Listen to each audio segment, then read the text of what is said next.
చెట్లను కాపాడండి. మన అందరి భవిష్యత్ క్లీన్ అండ్ గ్రీన్ సిద్దిపేట అనుకుంటున్నాం. మనం దాన్ని నిలబెట్టే ప్రయత్నం చేయండి.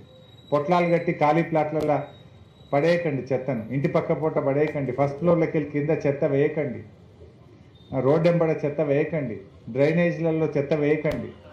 ఎందుకంటే అది మనది కాదనుకోవద్దు. సిద్దిపేట అంతా మనదే. సిద్దిపేట బాగుంటేనే మనందరం బాగుంటాం. ఎక్కడొక్క దగ్గర దెబ్బ తగిలినా ఆ దోమ అక్కడే ఆగదు, నీ ఇంట్లోకి వచ్చి నిన్ను కూడా కుడుతుంది. ఆ ఈగలు వచ్చి మనల్ని కుడతాయి. మలేరియా, డెంగ్యూ, వైరల్ ఫీవర్స్ వస్తూ ఉన్నాయి బాగా. ఆ జ్వరాలు వస్తే ఒక్కొక్కరు 50,000 లక్ష రూపాయలు ఖర్చు అవుతున్నాయి, కొంతమంది ప్రాణాలే పోతున్నాయి. సో దానికి ఎవరు కారకులు? ఒక మున్సిపాలిటీయో ఒక ప్రభుత్వం ఒకటే కాదు కదా, మనం కూడా బాధ్యులమే. మనం కూడా స్వీయ క్రమశిక్షణ పాటించినప్పుడే మనము మంచి ప్రకృతిని కాపాడుకోగలుగుతాం, ప్రజలను మంచి ఆరోగ్యాన్ని అందించగలుగుతాం. ఇలా అండర్ గ్రౌండ్ డ్రైనేజ్ పెట్టినాక కొంత మేలు కాలేదా? మోరీలు లేవు, కొంచెం వీగలు లేవు,